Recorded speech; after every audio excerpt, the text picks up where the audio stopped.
The celestial void does not send monsters with teeth and claws. It sends concepts that hate our existence. On the colony world of Euclid Prime, we faced the end of perspective. We called them the flatliners. They were not biological creatures. They were sentient planes of two-dimensional geometry, shimmering intersections of lines and angles that viewed depth as a disease to be cured. Their invasion was silent. A massive, undetectable wave of planar collapse swept across the continents. Where it passed, the third dimension simply ceased to exist. Skyscrapers didn't crumble. They instantly became hyper-detailed architectural blueprints crushed onto the pavement. Forests became intricate charcoal rubbings on the ground. And people became street art. Millions of lives, instantly compressed into infinitely thin layers of biological matter, frozen in their final moment of terror as colorful, horrific graffiti on the streets they used to walk. There was no pain, only instant, total subtraction of volume. Traditional warfare was useless. Bullets fired at the flatliners simply lost their depth and fell to the ground as metal circles. Explosions were reduced to flat, harmless flashes of light on a 2D surface. You cannot fight something that exists in a dimension you cannot touch. To combat a 2D enemy, humanity had to learn how to leave the third dimension.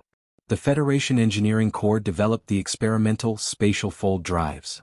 We became the 88th Dimensional Rangers. The Origami-Corps. We wear bulky, heavy armor that hums with the terrifying power of contained gravimetric distortion. We don't dodge left or right. When the flatline comes, we fold. We activate our drives and warp the space around our bodies, momentarily stepping sideways into the fourth or fifth dimension. To the naked eye, we appear to shatter into a dozen angular fragments before snapping back into reality. We turn ourselves into impossible geometry to fight impossible geometry. I am Captain Valerius Thorn. And today we are dropping into the active collapse zone of Capital City to stop the world from becoming a painting. The drop into the combat zone was the most nauseating experience of my life. We didn't fall through the air, we fell through a kaleidoscope of broken perspectives. Below us the city was a surreal nightmare. Half of it was still standing, a bustling metropolis of chrome and glass. The other half was a perfectly flat, infinitely detailed image covering the earth. Between them was the wall, a towering, shimmering heat haze advancing steadily, erasing depth inch by inch. Full drives hot. Don't trust your eyes. Trust your instruments. I bellowed, my voice sounding tinny and distant inside the gravimetric field of my helmet. We landed right at the edge of the devastation. The ground beneath my boots was slippery, almost frictionless. I realized with horror that I was standing on the flattened remains of a transit convoy. It was like walking on a frozen photograph. Contact. The geometry is manifesting. The flatliners emerged from the ground. They didn't rise up, they peeled off the 2D surface. They were terrifying, shifting shapes made of razor-sharp lines and shimmering, colorless planes. They looked like complex mathematical diagrams that had come alive and decided they hated spheres. They moved with jerky, impossible speed, sliding across the 2D surfaces without inertia. A swarm of angle forms, triangle-shaped entities that acted as their shock troops, slid toward us like supersonic razor blades across ice. If they passed through you, they sliced the depth right out of your body. Vanguard. Execute defensive fold pattern delta. The angle forms hit our line. A split second before impact, my squad triggered their fold drives. The world seemed to shatter. My vision split into a dozen different angles simultaneously. I saw the back of my own head. I saw the inside of the pavement. I saw colors humans don't have names for. For a microsecond, I was an impossibly complex origami structure of space-time, existing outside the normal 3 dimensions. The 2D razor entities passed harmlessly through the space where my 3D body used to be. They were incapable of interacting with higher dimensional folds. We snapped back into reality behind them. The sudden return of depth was like a physical blow to the gut. They missed. Hit them with the depth charges before they turn around. We didn't use bullets. We carried volumetric disruptors, or depth charges. They were grenades that created a violent, localized sphere of intense 3D space. Private Jens lobbed a disruptor into the cluster of confused angle forms. The grenade didn't explode with fire. It exploded with volume. A massive, shimmering bubble of pure depth forced itself into existence. The flatliners caught inside the bubble shrieked, a sound not of air but of reality tearing. Their 2D forms couldn't handle the forced introduction of a third axis. They didn't die, they ruptured.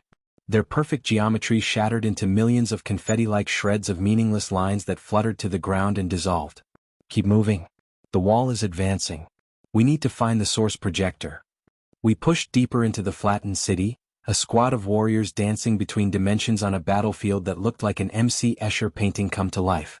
We had to constantly fold over obstacles that were suddenly flat, run up walls that had become floors, and dodge attacks that came from angles that shouldn't exist.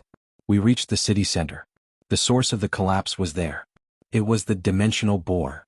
It was a colossal, towering spire of shimmering, non-existent planes, reaching from the ground into the clouds. It was drilling a hole in reality, pumping the 2D infection into our world.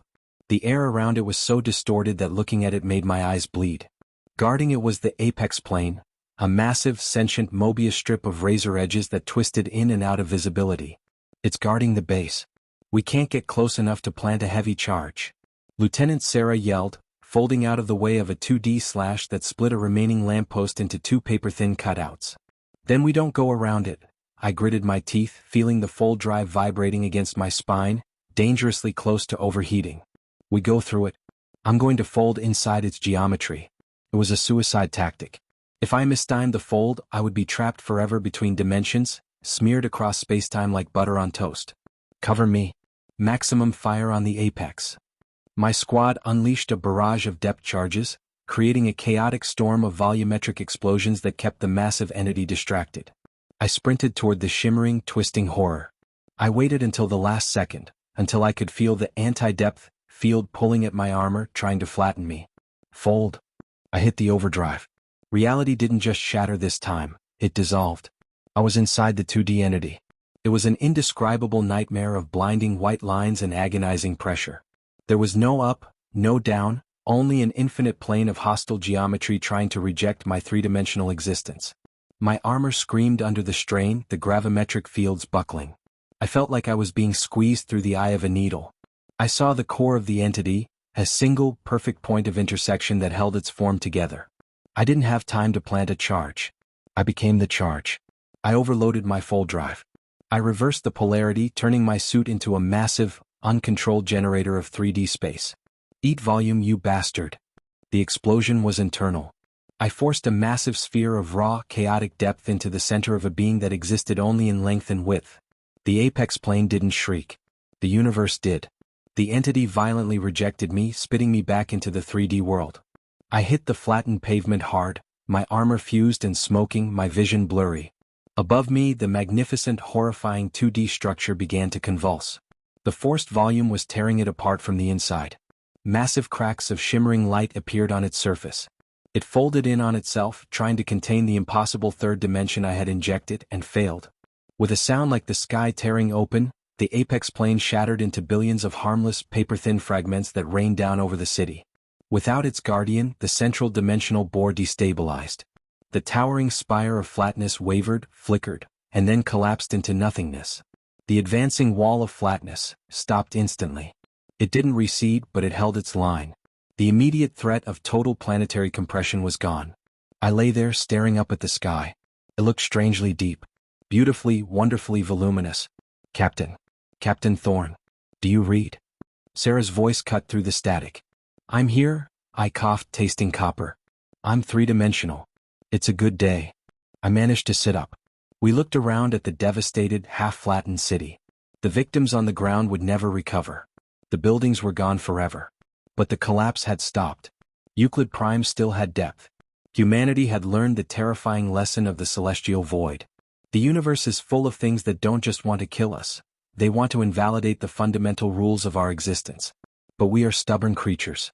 If you try to take away our dimension, we will tear a hole in space itself to get it back. We are the Origami-Corps. We fold, we twist, and we hold the line between something and nothing. The dimensional bore is destroyed. The flatliners are retreating into their own realm. The world has depth again. The mission is over. We are solid. We are going home.